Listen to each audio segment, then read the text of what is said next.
Today, the seminar involves 3 people, including myself, who will be presenting.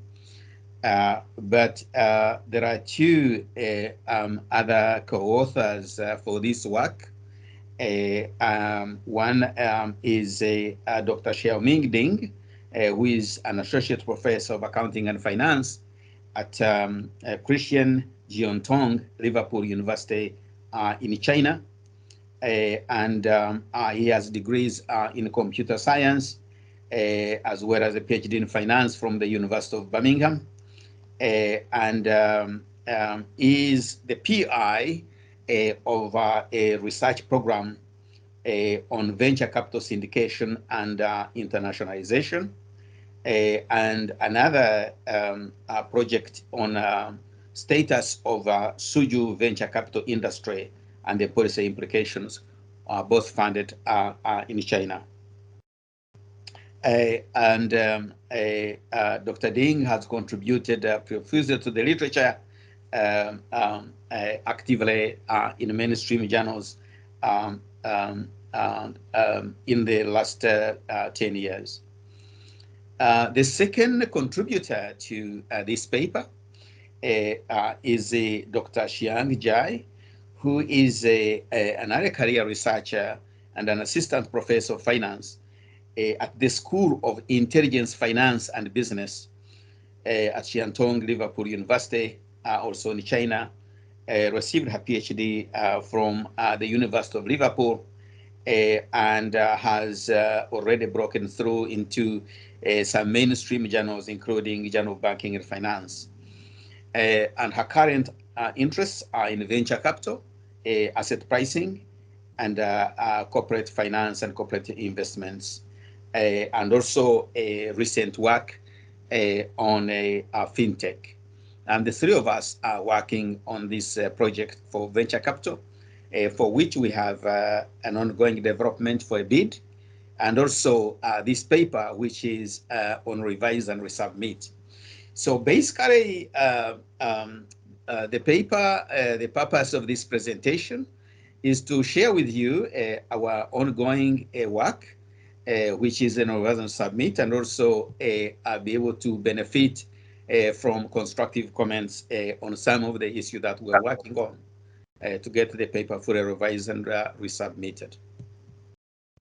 Okay, so that's by way of introduction. And let me see whether you can see, Maggie, I think you can see the paper. Yes? Yes, I can see it. Excellent. So the paper poses a simple question: how does venture capital experience affect portfolio firms' long-run performance?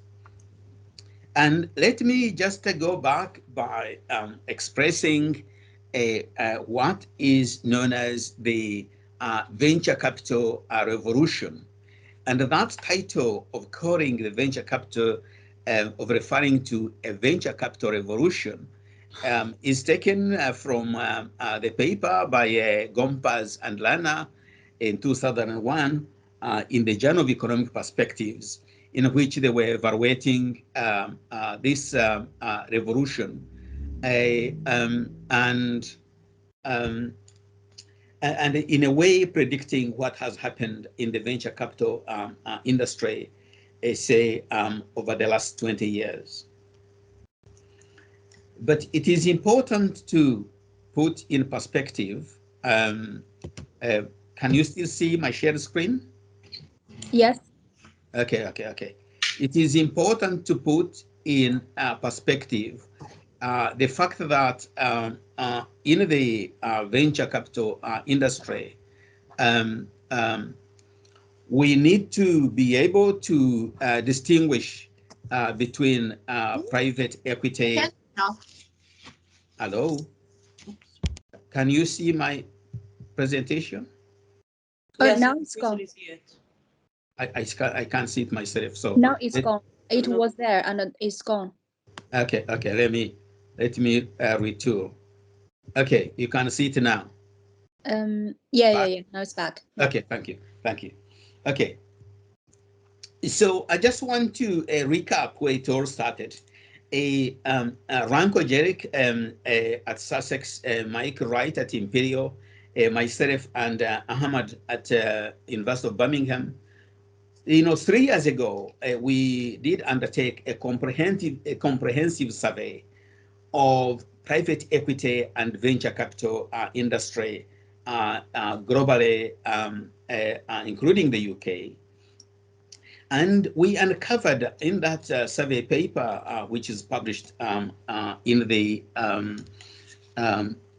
Routledge Companion on venture capital, we uncovered the latest developments, and which show that the US is leading on private equity, and the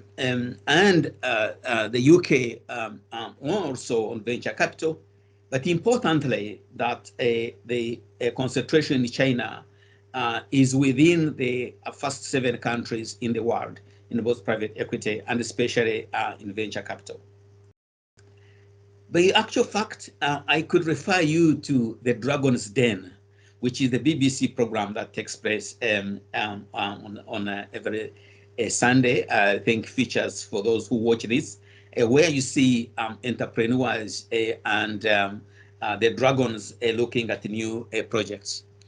And this rates the work of a venture capitalist, a speculator who is always looking for high risk, high return investments, and giving support of business creation and growth, and basically participating actively in the business in order to be able to grow it. And that's different from any other forms of investment in corporate finance. The literature, again, has been, very clear in terms of, trying to understand venture capital. The work by Gombas and Lana that were referred to in 2001, it captures the financing components, the benefits of financing, ready cash available for entrepreneurs to be able to start. But then, 10 years later, we get analysis of what is called value-added services. It is not capital per se that venture capitalists produce. It is also the services they provide, say marketing, strategic and managerial support, reducing information asymmetry, matching up agents and principals. And that work by Darren is very clear, and others within the general finance. But to me, I think the main path-breaking paper on which we build in this paper is the paper by Sorensen in 2007 in the Journal of Finance, who also argues that actually the benefits go beyond financing. They go beyond the value-added services, and even focus on business creation, business growth, and of course creation of skills and heightening up employment. That is not to say that the venture capital industry does not have its challenges. Okay, there are some serious challenges which have been well documented in the literature. In fact, going back to say, okay, there might be some risk inherent in it, especially non-systematic risk associated with investing in new opportunities. That's why you find a high rate of failure in some of the venture capital industry. So for better performance, one would need to minimize those risks, and in particular some of the risks that are associated with the cost of information asymmetry. Okay, incomplete information by the main stakeholders in the industry. And that is why, in this paper, we push beyond the work of Sorensen in 2007 in the Journal of Finance. And we focus on the venture capital experience and basically pose the question, how does the venture capital experience, which you can measure in many ways, you can measure it using age, you can measure it using industry of specialization, you can use it, you can measure it using historical investment, in terms of agency theory, or even in terms of success rate, how does this venture capital experience influence post-IPO performance of portfolio firms in China? And that's the question we pose, the question we investigate. But let me explain why we base our paper as an extension of the great work by Sorensen in the Journal of Finance in 2017. Basically, Sorensen was the first systematic paper or research on venture capital experience, and shows us that experienced venture capital firms add more value in the IPO process. However, at that time, Sorensen was focusing on the probability of taking firms IPO. Sorensen does not scrutinize at that level the mechanisms through which venture capital contributes to the performance. In other words, does not address the question of how. So our analysis addresses that gap by actually attempting to extend the findings of Sorensen and examine why venture capital experience in a post-IPO firm performance, and in particular, the issue of corporate governance, which is an important issue in China. Why do we focus this paper on China? As I mentioned, the survey that I did a couple of years ago with colleagues, including Ranko Jeric, we covered all the countries in the world in that survey. And our finding was that with respect to the venture capital market in the world, China is the second largest. Okay. However, the systematic analysis, the systematic research on this market remains very limited. And importantly, our second justification is that existing research does not fully capture the institutional ecosystem, because that ecosystem is very complex and is also different from the context of, say, for example, the UK and the US. And we capture this ecosystem by looking at the nature of governance in the corporate governance in China, and the way that the firms can be able to the venture capital firms can be able to render exceptional services beyond the non-venture capital firms. Okay. So in other words, we are considering two types of firms. A huge number of firms which do not involve venture capital at all. Another bunch of firms in which, when they are issuing IPO, venture capital are the predominant investors, and see that actually, because of the participation of venture capital firms, going beyond the point of experience and identified by Sorensen, there are other mechanisms that we need to pick, which can explain better the long-run performance of venture capital firms in China. And that's the work we do here. So in that respect, the number of contributions of this paper to existing literature or existing work, and I could highlight about 5 of them, but I just want to focus to give an example of 2. The first one is that focus on the question of how venture capital contributes to the post-IPO performance, IPO is the initial public offering, performance and governance of portfolio firms. But the most important one is a theoretical dimension, that in terms of agency theory, or if you want, you can refer to that as the divergence between the principal and the agent. The principal are the owners of the firm or in a company. The agents are the CEO and others manage. And as we know from agency theory, sometimes the interests of the owners who manage the company, that is the shareholders, the main interest is to get a higher profitability. The firm is growing, the sales are growing, the performance is going excellent. These are the interests, but those interests might be at variance with the interest of the CEO, who actually undertake all the decisions and implement, those decisions. The CEO is interested, of course, in big perquisites, big cars, big mansion, big salary, big everything you can imagine with the CEO. Okay, and sometimes it may well be the case that the interests of the shareholders and the interests of the agents may conflict. Okay, and that's where agency theory comes in. And if they conflict, that means the shareholders might need to do a little bit of more monitoring of the activities, and monitoring incurs costs, so that agency costs implicit in monitoring costs for the activities of the agents or the CEOs of the company.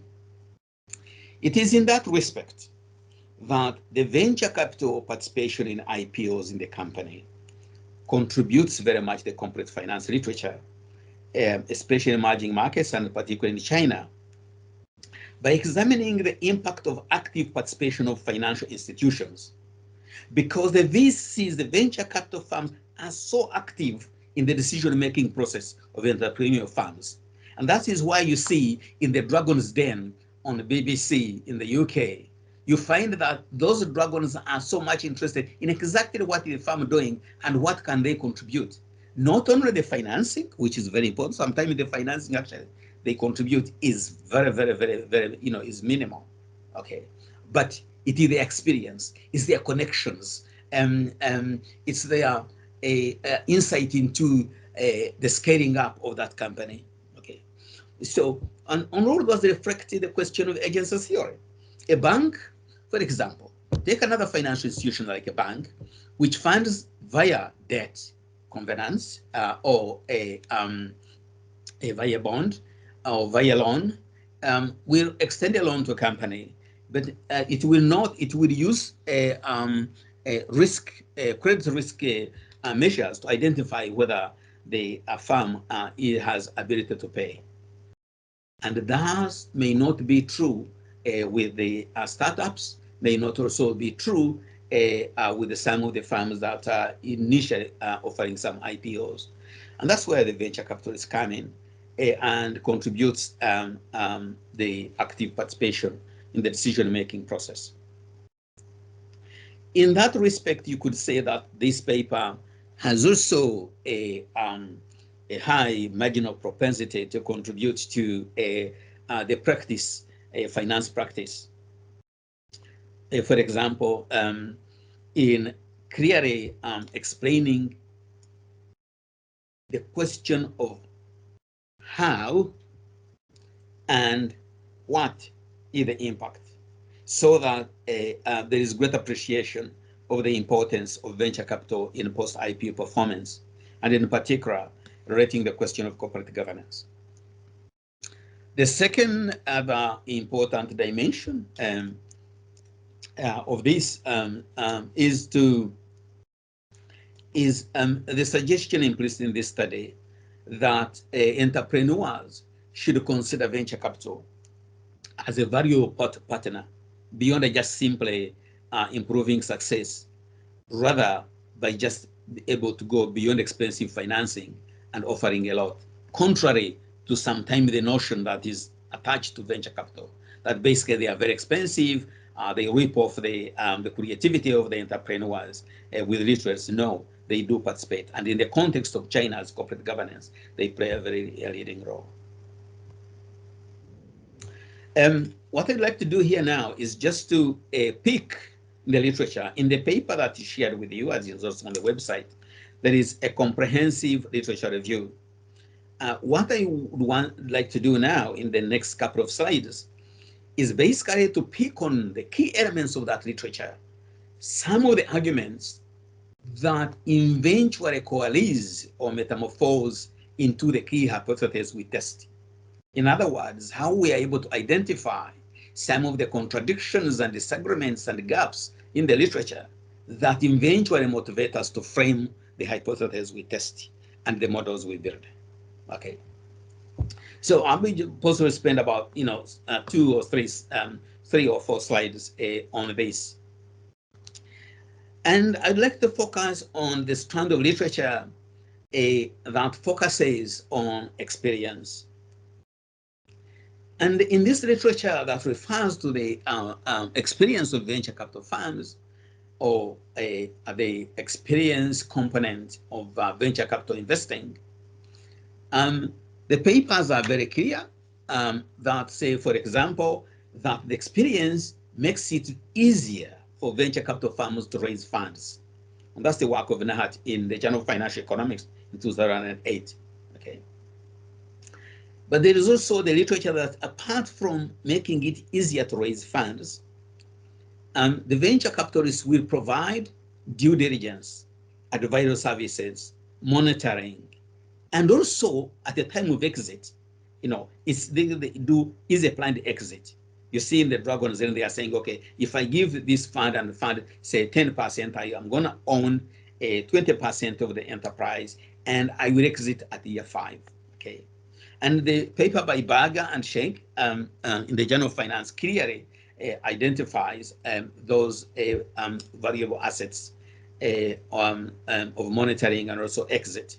Okay. But the additional argument of experience is also that venture capitals address information asymmetry.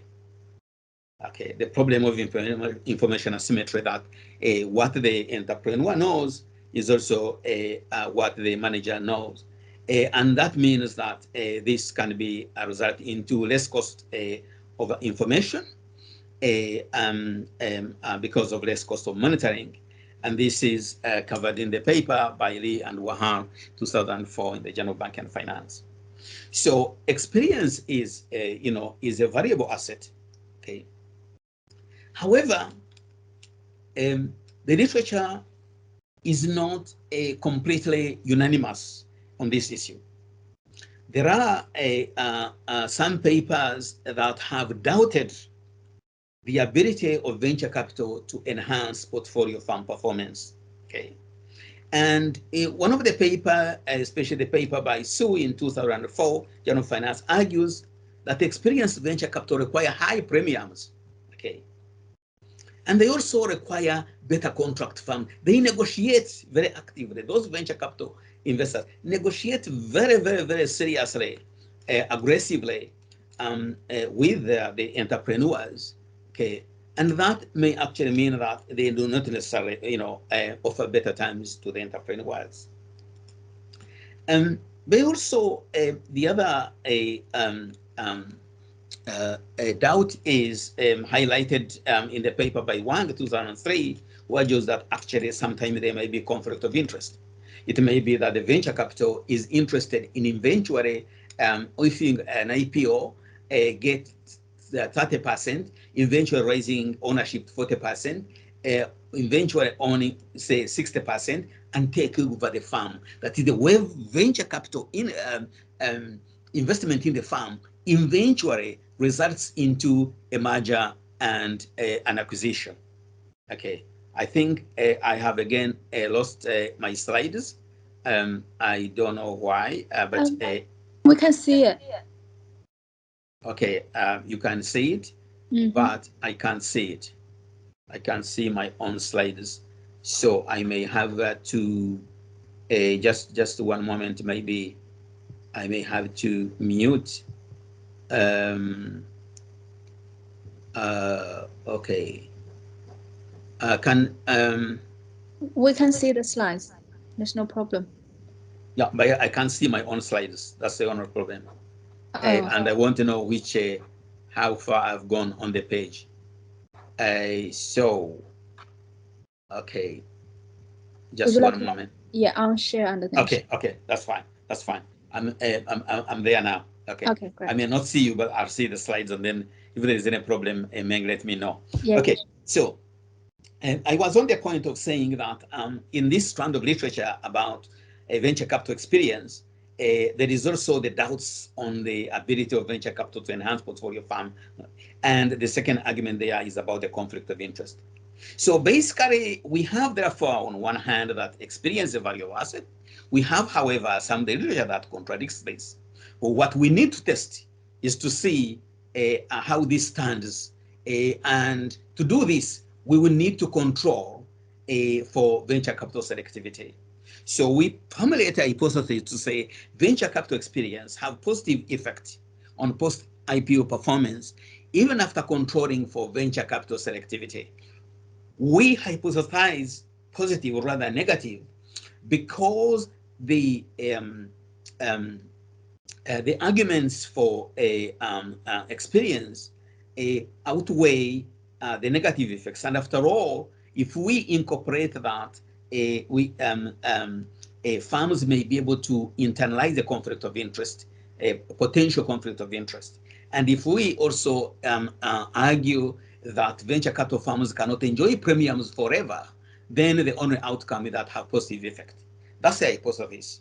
We shall put it to test, and it may well be the case that the results are contrary or may be consistent. So that's the hypothesis one, that venture capital experience will have positive effect on post-IPO performance, especially if we look at it in terms of the agency theory and monitoring cost dimension.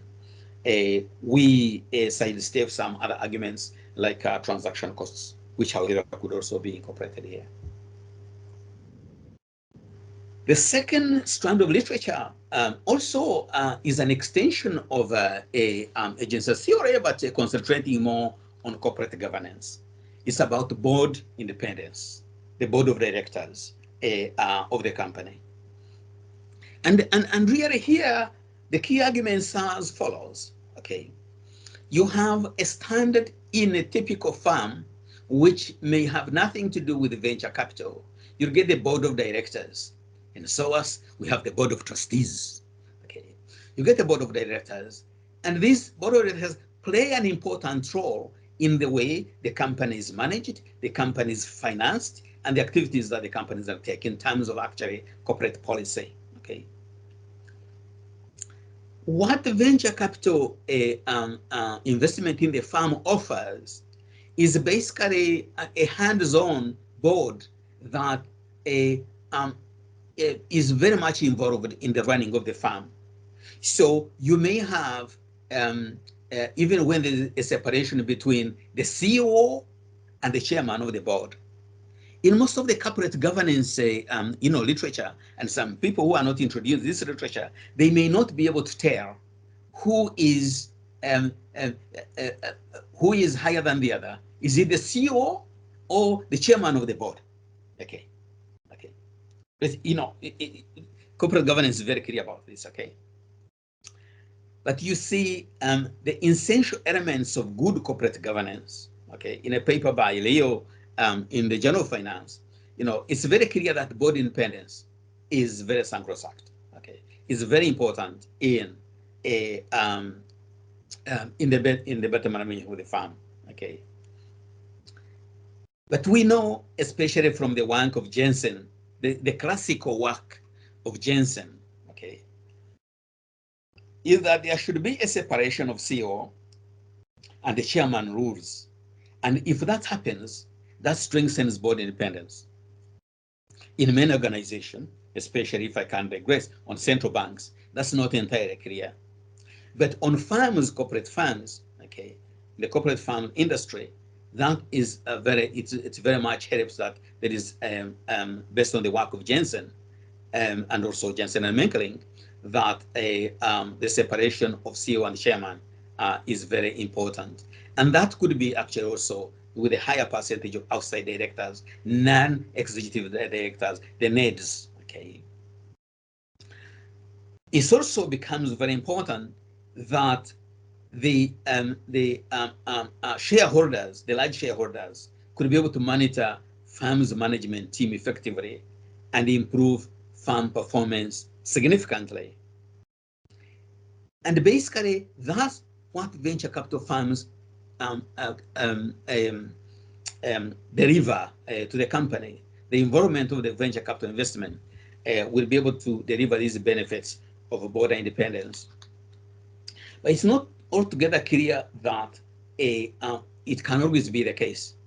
It may all be the case on the contrary, that there might be a case where the board and the CEO, the chairman of the board, and the CEO may act in cahoots and therefore fail the principle of the good corporate governance. And therefore, we hypothesize in one dimension of this hypothesis too, that venture capital-backed firms have a higher board independence than non-venture capital-backed firms. And by testing this proposition, we should be able to see the nature of this board independence in the context of China. We can extend this and address the question of conflict of interest that has also risen, which would be an extension of the board of independence. And the way the conflict of interest, arises or is addressed is that basically the shareholders have a way of allowing senior executives of the company, the CEO and the heads of departments, the senior management team in the company, some kind of a compensation plan, okay, which provides an incentive, a very big carrot, okay, so that they can actually, so that shareholders will maximize their return, at the same time creates incentive. It is incentive compatible for the executives to improve the performance of the firm. And this actually is what is tied down in the paper by Murphy in the Journal of Financial Economics. Okay.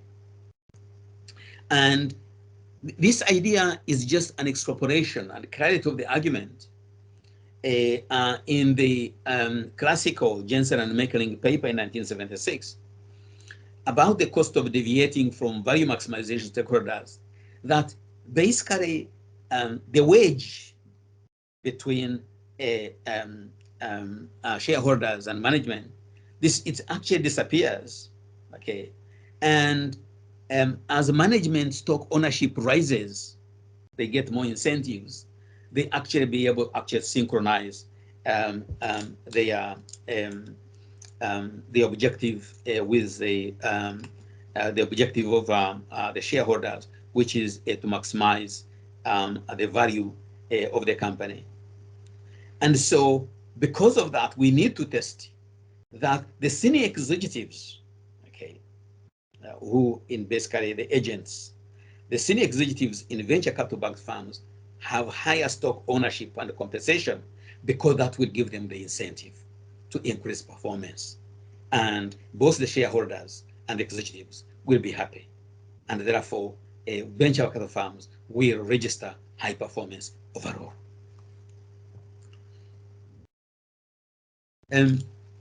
We also extend this argument in terms of looking at the ownership concentration.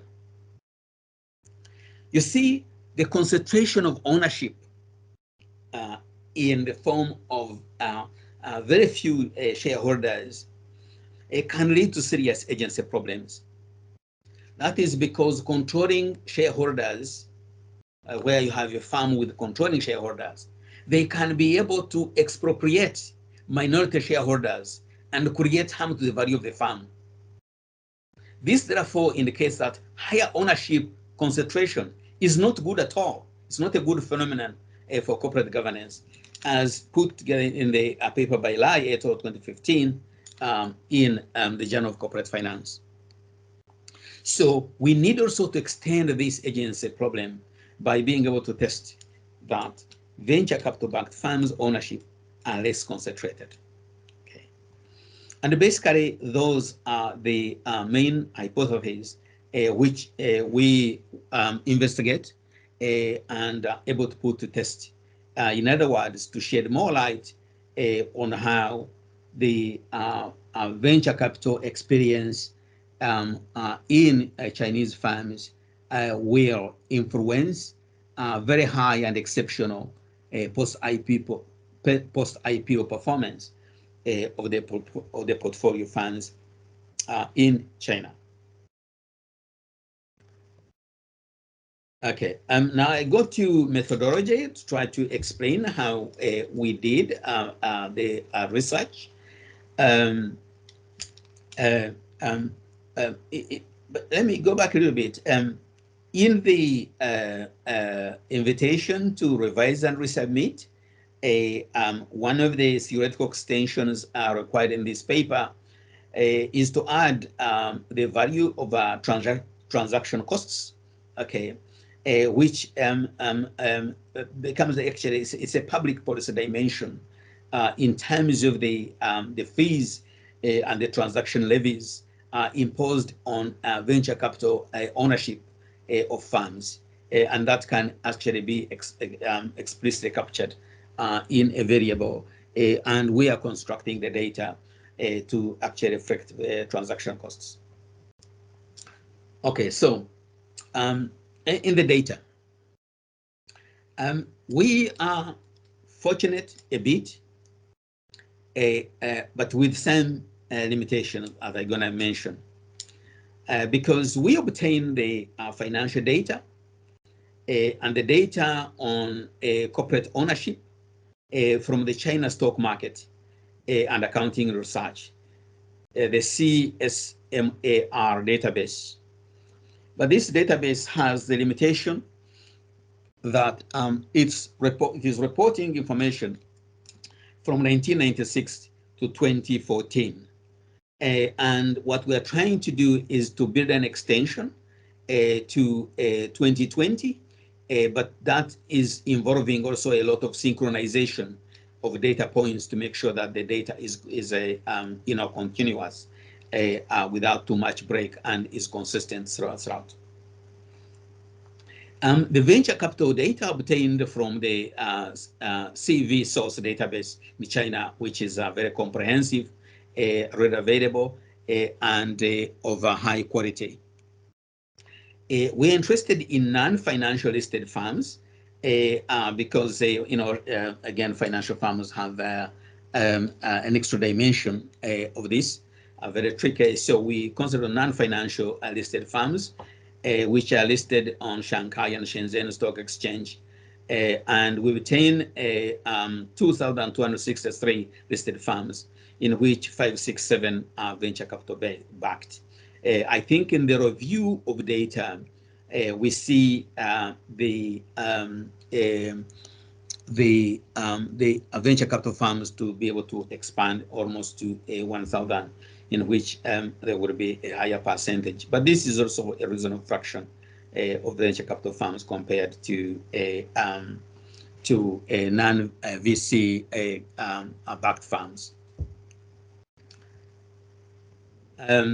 Now, in terms of our second component of the methodology is to involve the identification of variables that can competently tie down the key concepts that we have explained from the literature, and especially the concepts that tie down agency theory considerations, corporate governance considerations, and experience considerations, which we have explained, which we have been using to construct the hypothesis.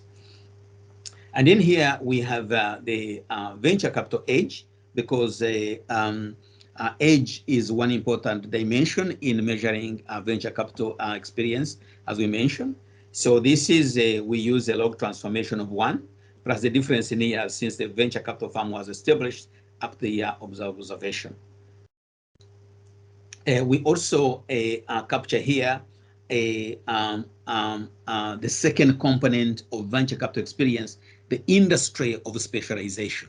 Okay, this VCbacked, a dummy variable equals to 1 if the venture capital specialization industry is matched with the portfolio firm, and 0 otherwise.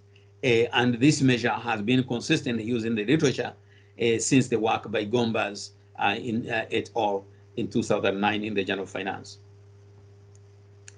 But we also need to capture the historical investment concepts that we have been looking at, which gives a long-term trajectory. So we have the average investment, the log transformation of venture capital historical average dollar investment in million US dollars before investing in the current firm.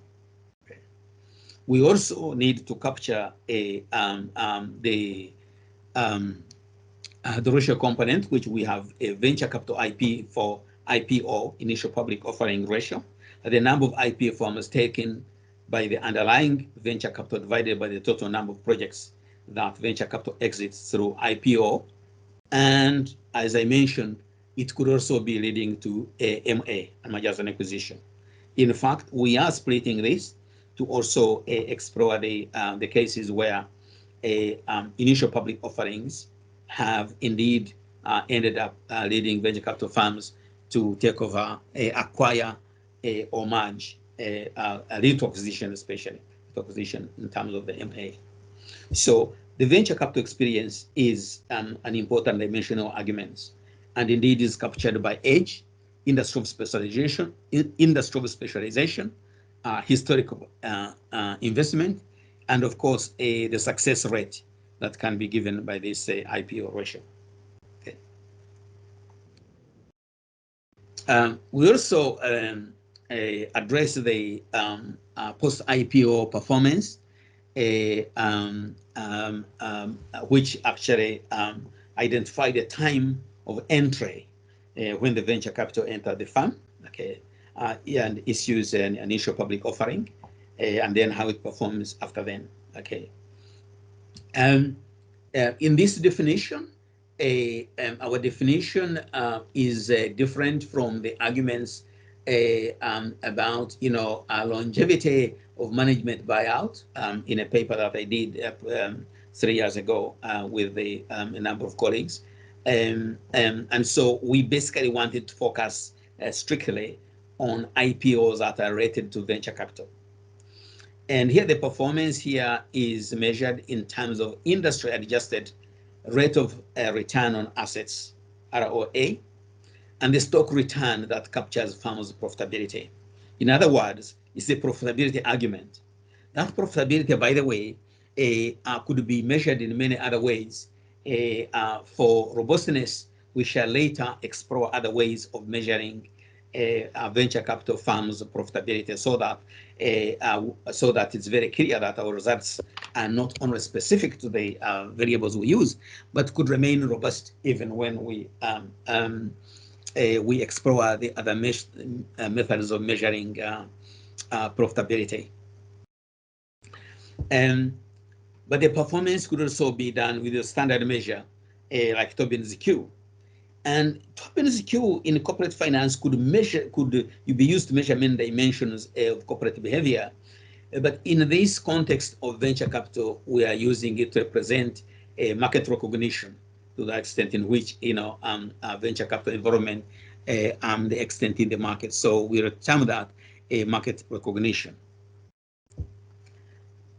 So, and the third measure of post-IP performance is in terms of sales, the growth of sales, which basically is used to capture firm growth. In some literature, firm growth may be measured using assets, but we don't invoke the asset measure since we already have the return on assets as in measure 1. So we focus basically on sales. And so the post-IPO performance in this paper is measured in 3 ways: the profitability, secondly, the market recognition, and thirdly, the growth of sales. Okay. We also explore the variables that can be used to measure the corporate governance. And as you know, in the literature, this could be more than the variables we listed here to measure corporate governance. But we pick the most important measures of corporate governance that resonate with the hypothesis we specify and with the literature we invoke, and with the way we need to generate evidence for the hypothesis. Our first measure of corporate governance is the percentage of independent director using IND director, which equals the number of independent directors divided by the total board size. Okay. And indeed, this could be for any firm where you have the NEDs, compared, of course, with the total board size. And I think is also a growing trend in some of the UK corporate governance practices. But in here, we're interested with actually capturing that component of venture capital, and therefore looking at the number of independent directors divided by total board size for the venture capital firms and for those firms that are not venture capital firms. We also measure corporate governance with a variable duality. This is a BEME variable. It takes the value of 1 if the CEO also serves as the board chairman, and the value of 0 otherwise. The third measure we use here is the management share. This is the equity holding of the senior management divided by total number of shares in the portfolio firm, measured at the end of the fiscal year to be able to find a better yardstick for the continuity of the variables we measure. But corporate governance, as we mentioned, could be in terms of the incentive structure. Remember, my expression of the agency theory, I mentioned the motivation of CEOs are the perquisites: big salary, big car, big house, big allowances. So for those incentives, we then formulate a variable, CEO pay, is the log transformation of CEO total salary, including allowances, measured at the end of the fiscal year.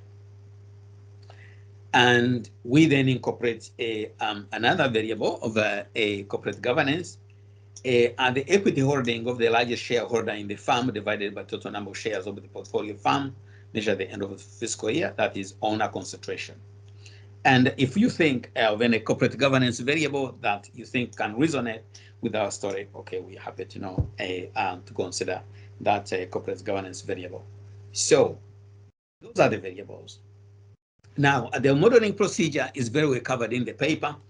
I didn't want to produce more slides here, but let me summarize. We start with a simple equation, a random effect span regression model, which is used to test the test of the effect of venture capital investment on long-run performance of newly listed IPO firms. Straightforward specification.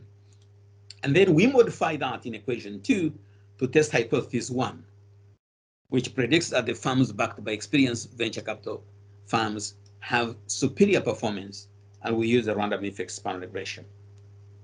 But we also need to tie down effects of the reverse causality, endogeneity, and we create a number of instruments and then use two-stage least squares to do this by specification in stage 1, regression, saving the predicted values, and then running a second stage to be able to invoke that. We have extended this analysis invoked by the new literature on natural experiments that require to be able to select samples. And we've used now the proposed matching score, whereby we have the total the total population of all firms, venture capital firms and non-venture capital firms. We then distinguish and separate venture capital firms from non-venture capital firms, and then we are able then to do the matching the scores. 3 main methods of how this could be done, and logistic regression and others, and then get one, and then be able to do the matching and then run the tests. And also we invoke quite a battery of robustness checks to see whether our results can still remain solid, even for after allowing various estimation techniques and alternative measures of some of the variables or the key variables of our study. Okay, what do we find? Okay, the first set of results is basically to try to explain whether venture capital-backed firms outperform the non-venture capital-backed firms or their counterparts, which are not based on venture capital. And we find really significant performance here. Even if we measure the performance and track here, you see where the performance we were using profitability, return on asset. We're using, Tobin's Q. We're using the growth of sales. So even if we actually also stock return, that even if we for any measure of performance, okay, it is true that this venture capital becomes absolutely significant and positive. Okay, and this is to say, but and then we of course do a batch of various controls. These are the usual aspects that we have already identified in the literature, which are so important to understanding the performance of firms. So those have to be controlled. And when we do that, we have very clear results that venture capital backed firms indeed outperform non-venture capital backed firms, irrespective of the measure of performance you use, whether profitability, whether industrial specialization, whether historical investment, or success rate of the growth of the firm, or in growth in sales. And again, even when we use propensity score matching, PCM, we still find that this result still holds true. Okay. And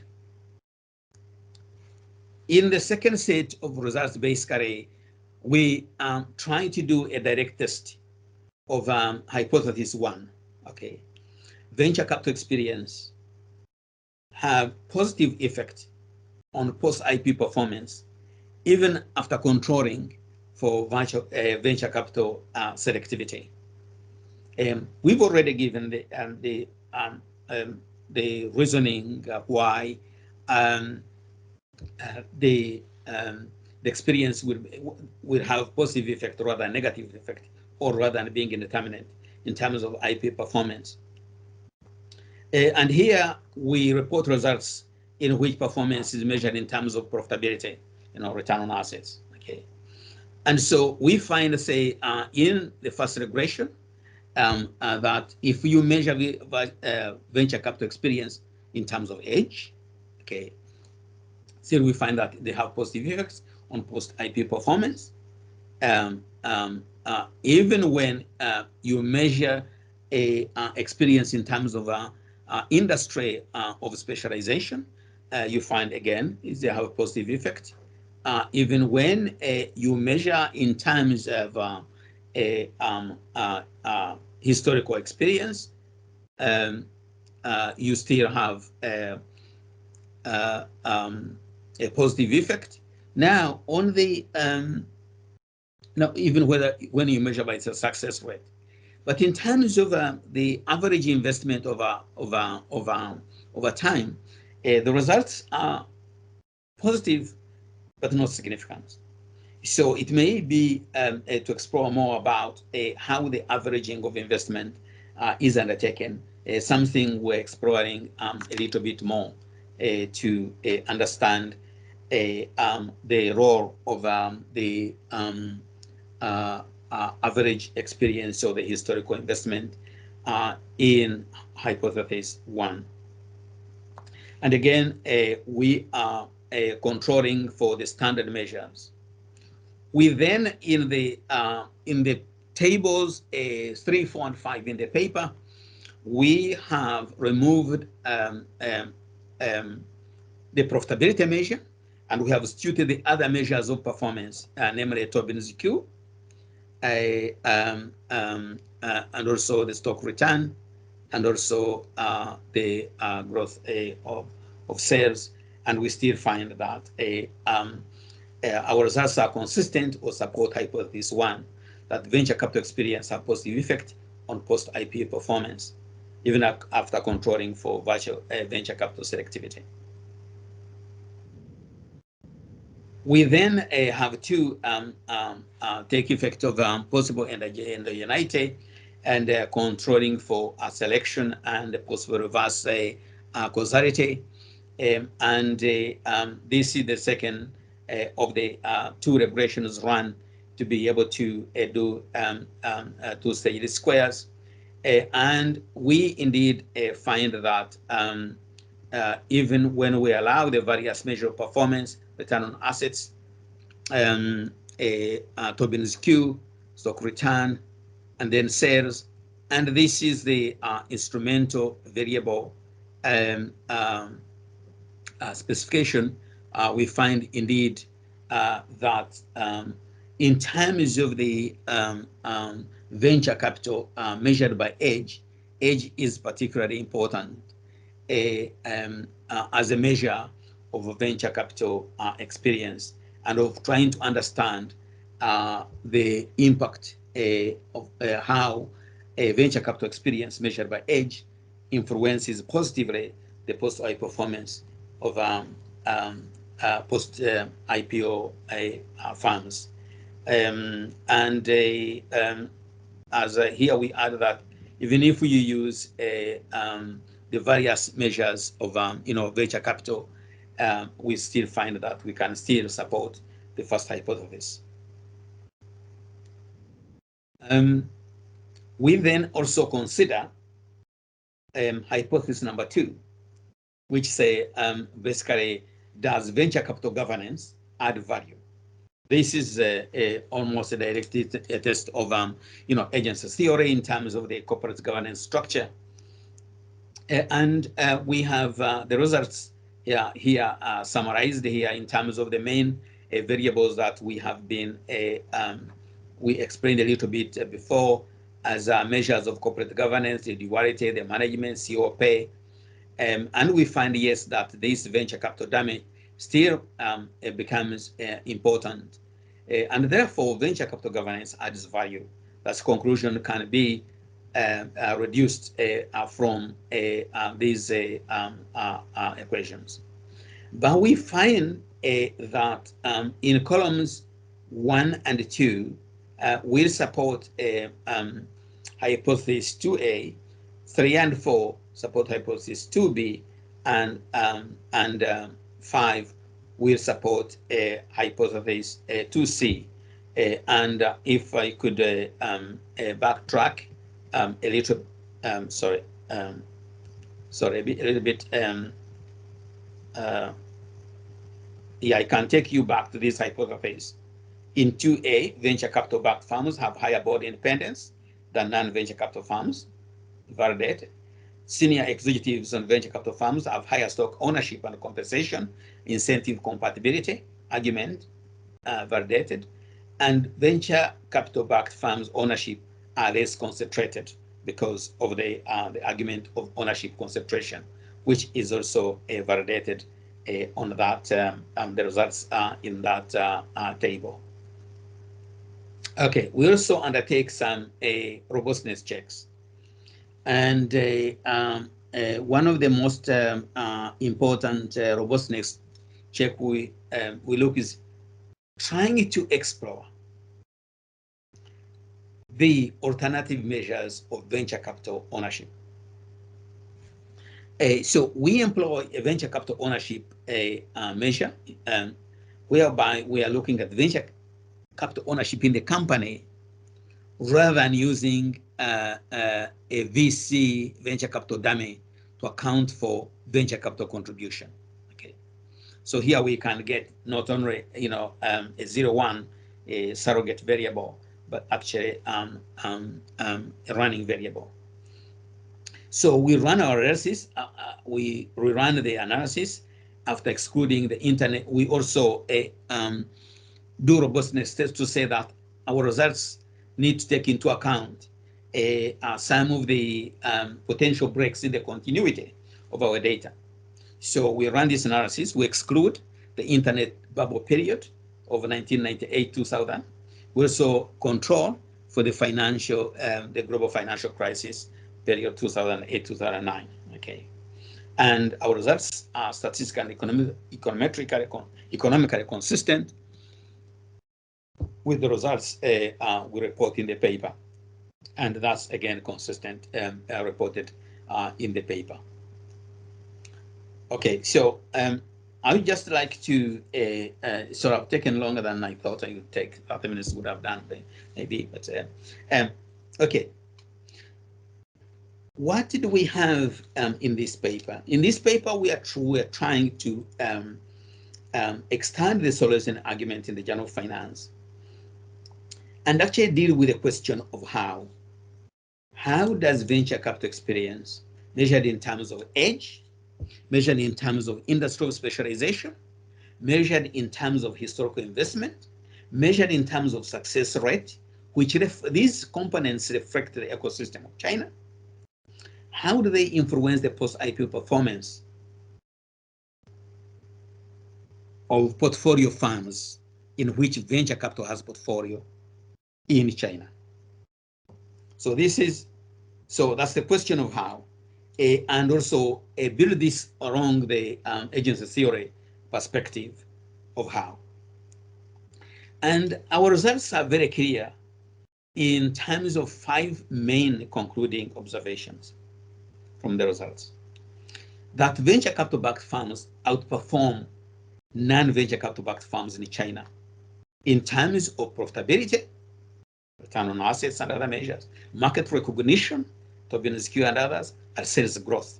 These are measures of performance. It doesn't matter which measure of performance you take. Okay. That performance, is driven home. The second major finding, and by the way, this first finding reconciles quite a lot of controversies in the literature, and that's why we think we have a lot of addition in terms of explaining the frontiers of understanding of a performance of venture capital versus non-venture capital funds.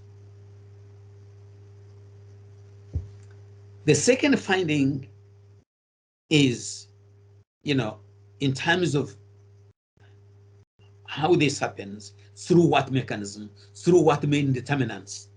Okay, and here we identify that venture capital age, venture capital specialization, and venture capital average investment consistently exhibit a significant and positive relation with all the long-run performance measures mentioned above. And so offers in terms of the ecosystem, age, specialization, average investment. The third main finding we contribute is in terms of really highlighting how the extension of the Jensen-Menkeling, the agency theory considerations, actually very well explains what happens here, especially in explaining that venture capital-backed firms are better to align the interests of the executives and the shareholders. Remember my explanation that sometimes the interests of the executives, who are the agents, may conflict with the interests of their shareholders, who are the principals. But here we find the venture capital firms are able to align those interests. The fourth finding is with respect to corporate governance theory, and basically find that venture capital-backed firms are associated with more independent directors, with less duality problems, and ownership concentration, less ownership concentration. And therefore, the venture capital-backed firms exhibit better corporate governance mechanisms. And that's where the paper ends. And just highlighted here the why refer to the venture capital revolution, and also some of the papers that have tried to look at issues that influence venture capital performance. Okay, so I think I could now go back to,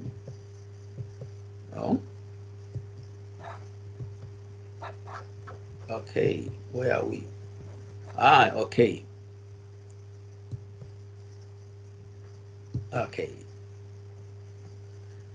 Okay, so now this is what happens when you share the role of presenter and the role of chair. I would like to invite comments, suggestions, observations on this presentation. Please put up your hand, or if you have posted something in the chat, I will go around in the chat to let me see what is in the chat room. Meng, do you have something in your chat? No, not yet. No. Okay, so please put up your hand, there is a third knob that, let me give an example. When I click here on the hand, if you look at the list of participants, you'll see Victor Murinde's hand up. That's not because I'm shooting a question to myself, just to demonstrate hand. So if you want, please put up your hand and intervene. You are most welcome to do so at this time. Okay. I think yes. There's a very good Dr. Peter Muriu from the University of Nairobi. Yeah, please go ahead, Peter, and welcome the Center for Global Finance seminar.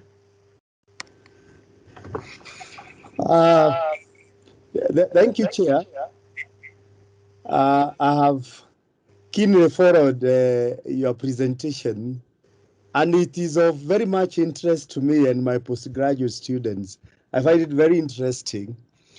I don't have much, but on variables. Yeah. The post-IPO performance, the profitability argument. Yeah. Yeah, you have used the industry adjusted return on assets. I'm aware that return on equity disregards the risks associated with high leverage. But why have you chosen not to use the industry adjusted return on equity? Thank you, Chair. Thank you very much, Peter, for that high quality intervention. First of all, and I can say or promise that if this paper is resonates very well with your postgraduate students and what they are researching, I'm happy to take advantage of the virtual environment and present this paper at your seminar. What I have to do, Meng and I can arrange that, and then we invite for them to participate, and then we can have another go. Especially, I think in 2 weeks' time, we shall have some further results, especially from the PCM methodology that we are doing, and that will be enhanced. The second one, I just want to thank you for that observation. In a way, you are right to point that when we use the return on assets, really it more or less picks on a historical accounting value. Return on assets is a book value, basically. If we want market adjusted value, quite rightly observed, we should use the return on equity adjusted. We, in the original data, we found the return on asset was constraining the return on equity measures were constraining our sample size, okay, and this is why we dropped it. But now that we have scooped more data than originally in the original proposal, there is no reason why we can't use the return on equity on the corporate finance argument that the return on equity incorporates all the information, the efficient market hypothesis argument that it includes all the information as happens in the market and also include the news about the venture capital. So yes, we acknowledge that comment, and we shall experiment further with the try to get more data on the return on equity and then use it in the empirical justification and then produce results in the robustness test check. Thank you. Okay. Yes, I can see another hand up by Hong. Hong, please go ahead. I know this is very close to your research interest. Yes. And for those who are here and have not met Hong, I have to introduce. Hong is a professor of financial economics and a colleague, a very good colleague in the department. Victor. Yes, so very comprehensive empirical paper already. I just have a concept. This is like whether or not what you do is in line with the Chinese practice, for example. As far as I know, so you talk about VC, you made the connection between venture capitalist or venture capital firms with the Chinese listed firms. As far as I know, those venture capitalists, they invested normally in a very early stage, and then they probably withdraw. And then there are some maybe private equity firms came in who led firms go through the IPO process. So my question is, whether or not what you are talking about for those performance indicators, growth, etc., whether or not they were really the result from the intervention of venture capitalists. I didn't see you controlled something like a PE or other investors. So I think that's basically my concern. If you really want to focus on the early stage of intervention by venture capitalists, then probably you should really know what are the other strategic investors after the venture capital and before the firm's IPO. So that's probably my question or comment. Thank you. Thank you very much. I knew you would give me a high quality comment, and you have. Yeah, because in fact, even the way we motivate the paper, on the first slide, I referred you to private equity and then venture capital.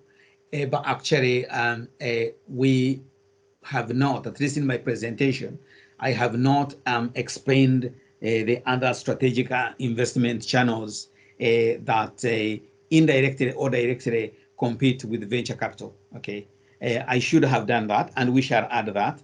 We shall also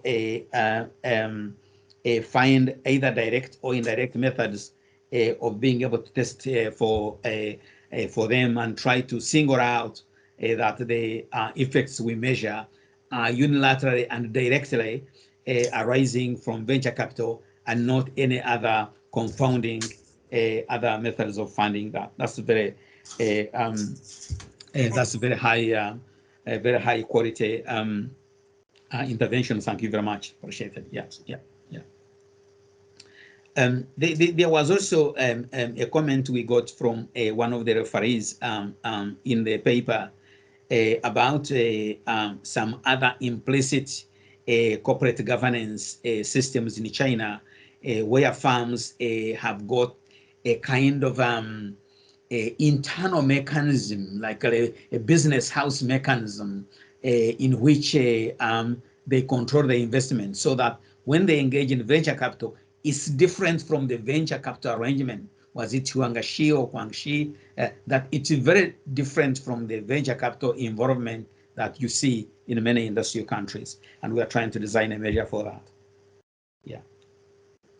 The internal dealings of the companies, which may happen irrespective of whether there is venture capital or not. And so that may give us another classification of firms. We may then have to do a propensity score matching twice. Okay. Let me see. I think I see another hand. Oh, yes, Huan Zhou. Huan is a colleague and reader in the School of Financial Management. For those people who may not have met Huan, who are here in the, yeah, good. Yeah, thank you, Victor, for a very interesting paper, which recalls my previous research project, which particularly looked into the relationship between venture capitalists and entrepreneurs. I think that I also have a similar concern, like Hong just mentioned, about the different stages, but I'll leave that for a while. I think there's certain kinds of assumption here is that, we all know the IPO actually is an exit strategy for venture capitalists. So this actually raises the question, it might be a positive bias, right? So the performance of all these kinds of IPO VC-backed IPOs, they tend to perform better than those who actually failed. So I'm not quite sure whether you have taken that into consideration, because otherwise, it will be something, like I said, it's very positive story by looking into this. I know that you control and you have those kinds of non-VC backed firms as their comparable group, but then it might be interesting also to look at the other aspect. This is one issue. The other one is that when I did my field work years ago about this kind of relationship, and then I'm sure things have changed, but definitely the behavior of venture capitalists or those kinds of PEs in China really had this kind of what we call herd effect. So that's why it's not surprising to see that your result find experience matters, or this kind of value-added resources are very important.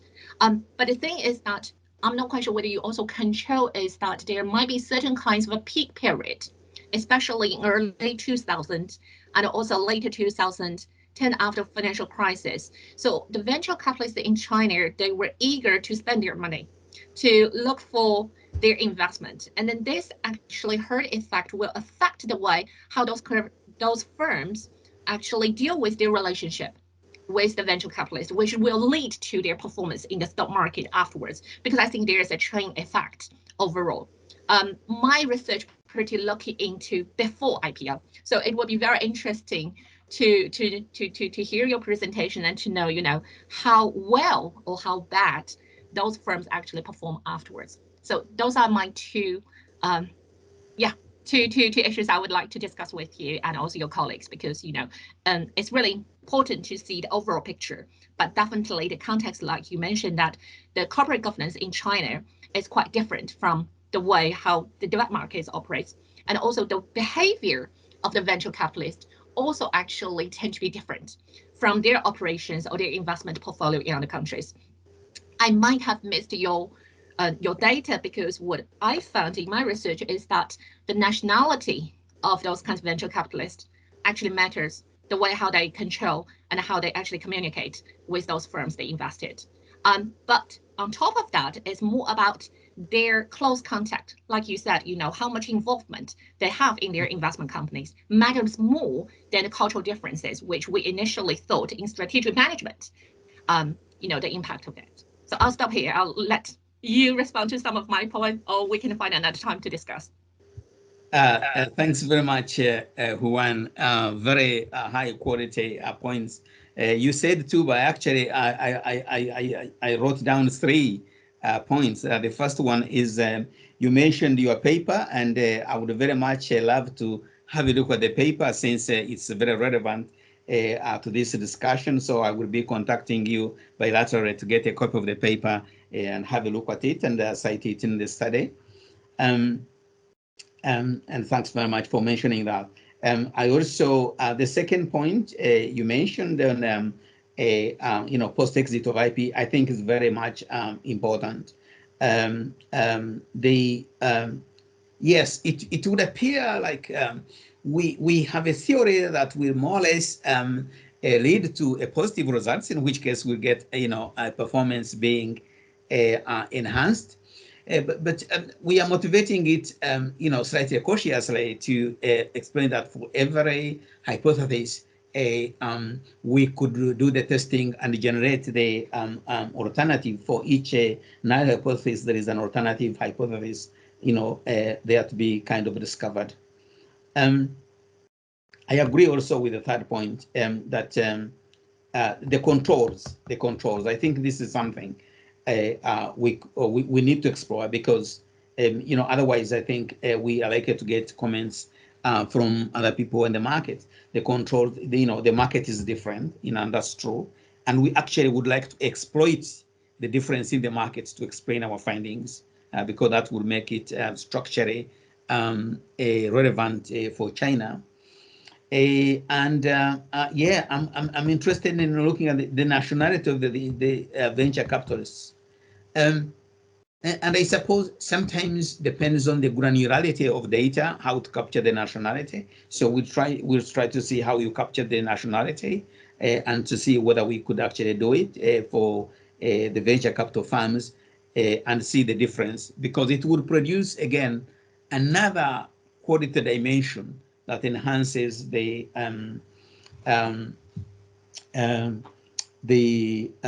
quality of the paper. Yeah, thank you very much for those comments. I think I will engage with you bilaterally, especially on some of the inputs that can be related to your paper. Thank you. Thank you. I'm looking at the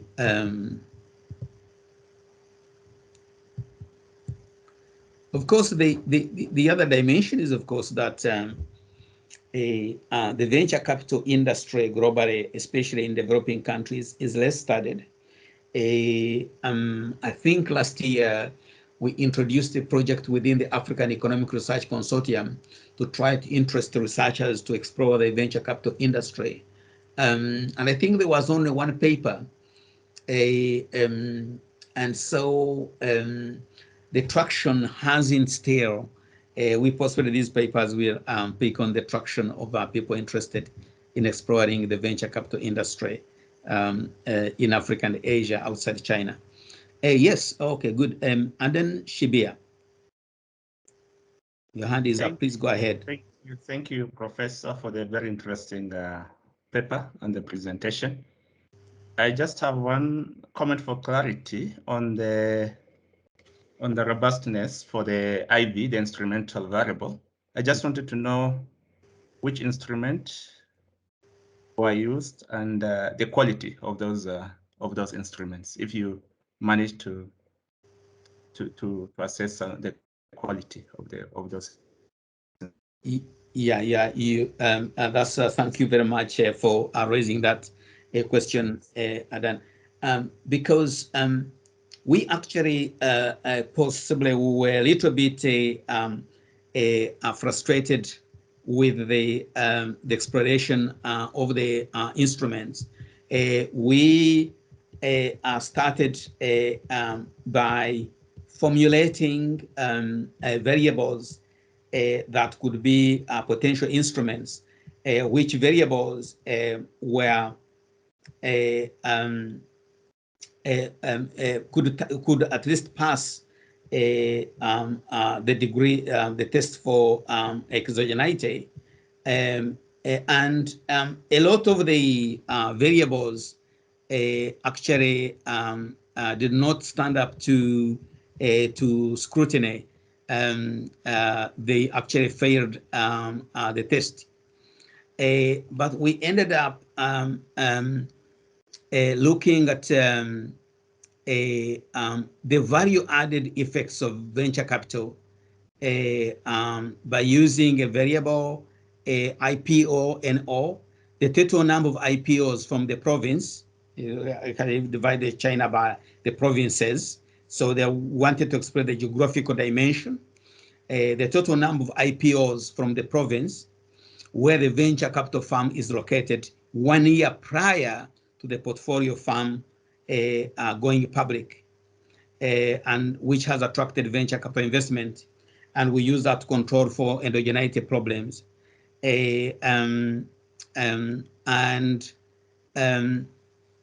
Yeah, and that is true. So we used that.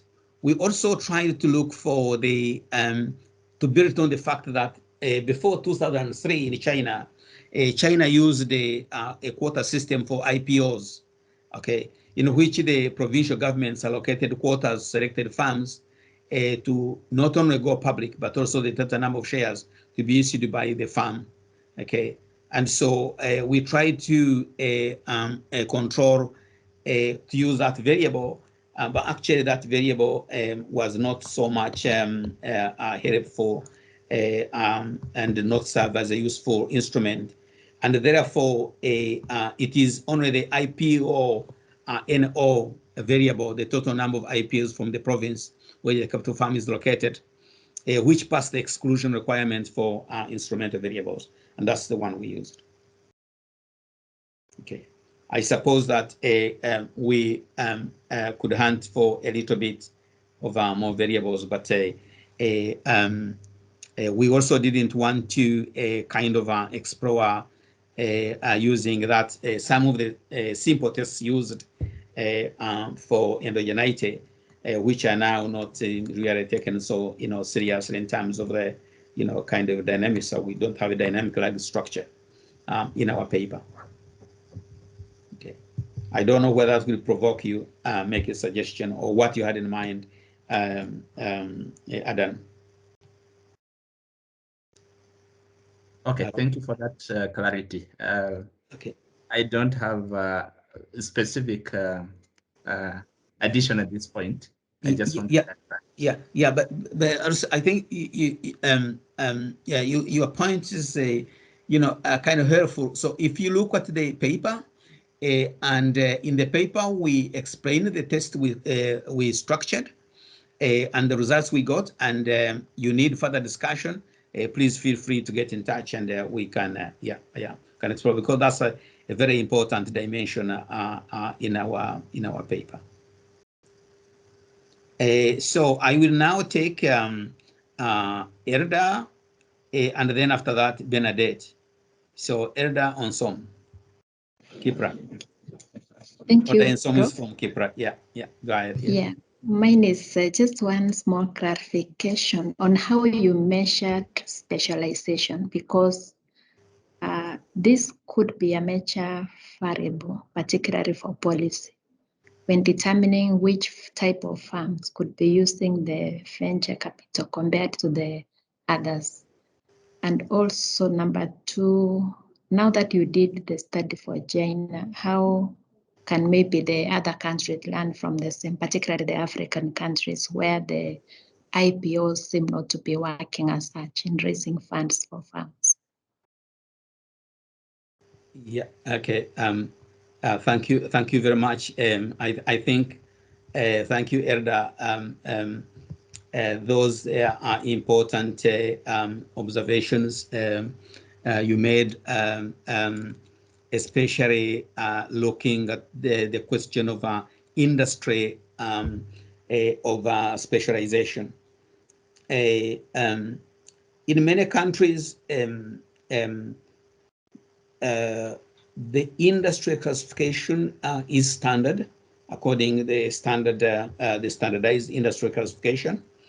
But what may be different is the level of granularity, how far you can go in splitting the industry classes. And we based on a paper that is very common in the literature, the paper by Gombas and others in 2009. And we opted for a simple measure whereby we are looking at the industry of specialization using a dummy. The dummy variable equals to 1 if the venture capital special industry is matched with a portfolio firm, okay, the firm in which venture capital investment is held. And if it is not matched, then it is 0. So it's a binary dummy variable 1, 0. Okay. Now, you could do this in terms of proportions. Very few papers actually involve using ratios whereby you are looking at the venture capital industry matched the portfolio firm, and then the general the general number of companies, because it is easy actually to use a dummy. Okay, so it's a dummy variable measure. Okay, you did mention a second point. You mentioned also fintech. Did I miss your second point, Erda? Come again, please. Yes, I was saying what lessons then can African countries learn from China? Because for Africa, most of the IPOs are not really working in terms of raising funds. So maybe venture capital could be an option. Yeah. You are right. I think that especially for think tanks, want to do a survey paper of, say, venture capital industry in a number of firms. The last paper we did within the African Economic Research Consortium was on Namibia, okay, because it was very strange for Namibia because there was so much liquidity compared to the demand for finance, and venture capital because very active. I think it would be useful to first do a survey of a number of economies together, because if you tried to use the methodology in this paper to a single country like Kenya, you might get problems because maybe venture capital firms is like 2 out of 1,000, and therefore you would possibly not be able to generate some plausible thing. However, if one is to do it capturing all the major markets,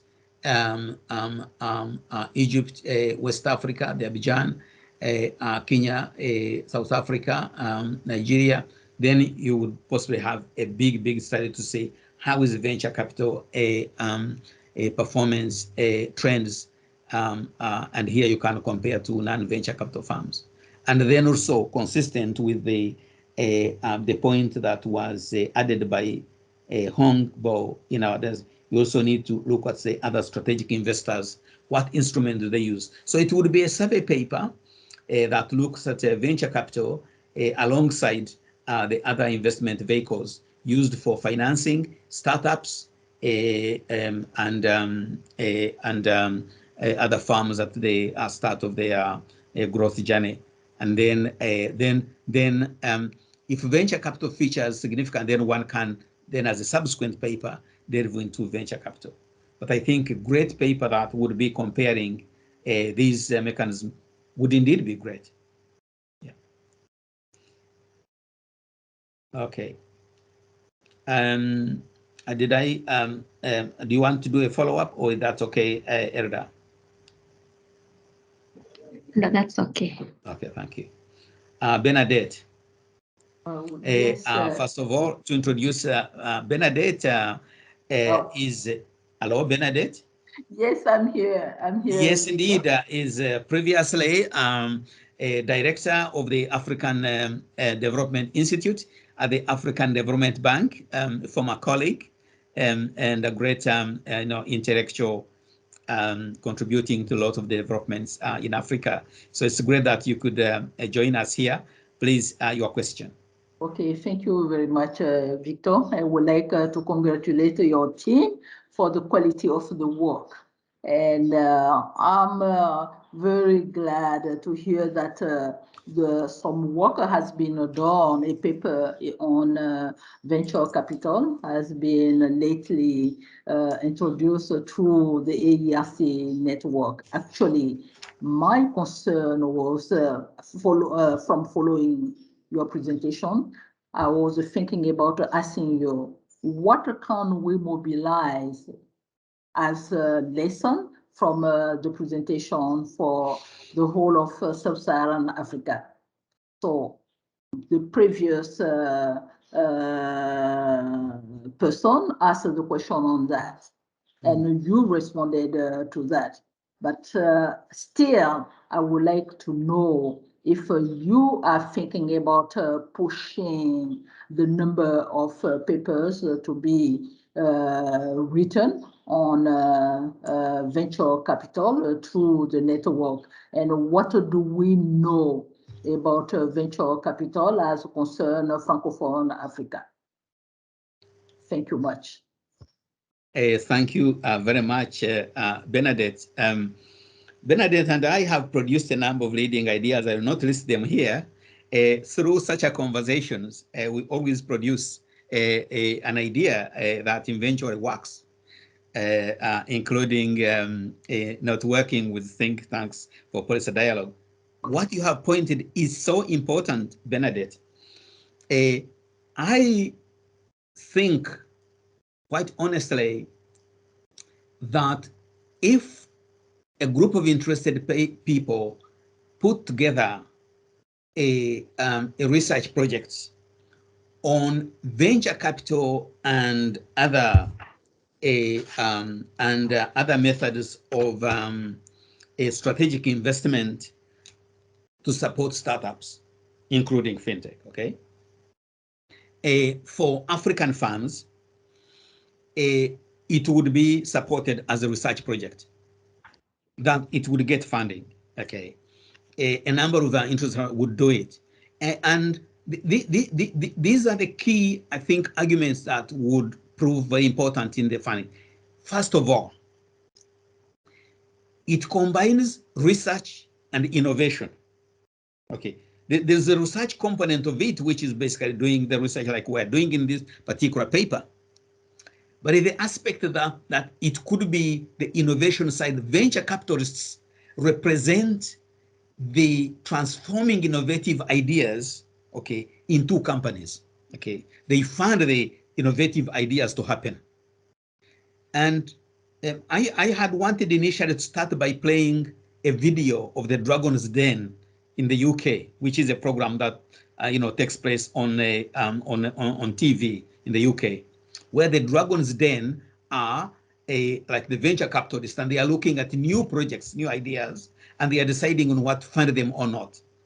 So in that aspect, it's not only research, but it's also innovation in transforming innovative ideas, being able to provide the venture capital to enable them materialize into companies and into new products and to new systems.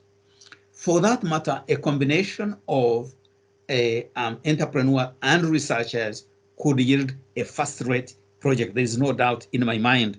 If anybody wants to this conversation, and I'm sure Bernadette would be happy to start on this conversation and have a new project running, at least documented by the end of this year. So this is a project, and we did one paper of testers in the African Economic Research Consortium. We have not taken it further. And the observation by ERDA, well, in particular, this is work that should involve researchers, think tanks, and investors. Why not? And entrepreneurs. And this is a project. So Bernadette, this might be another baby coming up. Absolutely. Okay, thank you, Victor. And that's something that we can push through the committee, the program committee. Yes. Have it which as you a see the plenary. Why not? Now that we are talking about, mobilizing domestic resources, why not start this kind of, initiative? Thank you much. Thank you very much. Thanks, Bernadette. Thanks for actually raising that important point. Yeah. Okay.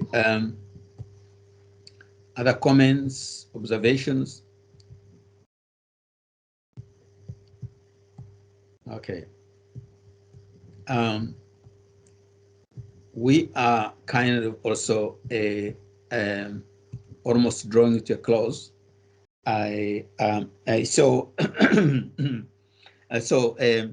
Let me conclude by thanking you for your generosity in time, patience, and for your contributions to this paper. The paper is revised and resubmit in the Journal of Corporate Finance, so we will very quickly start working on it, and especially on the theory and estimation and the revamping of the data and estimation, which we hope to conclude by the resubmission date, which is the end of January next year. If you read the paper, which is in the Center for Global Finance Working Paper, number 12 of 2021, you can provide further comments. That would be appreciated, and we'll mention your comments in the acknowledgement for your contribution to this paper. Importantly, I think we have generated a discourse or discussion leading to find that this is a way, in addition to China, doing a project in Africa on venture capital and other instruments that support startups would be absolutely delightful. Thank you indeed, and we'll keep in touch. Next week, we have a distinguished professor from the US, Professor Kabir Hassan, who will be sharing some of the interesting work he's doing in pushing the frontiers of research. And the Meng will be advertising that very soon. By end of this week, you'll get another invitation for that great work that will be shared on this platform next week, same time as today. But for now, let me thank you so much and wish you a great day ahead. Thank you. Thank you indeed. Thank you.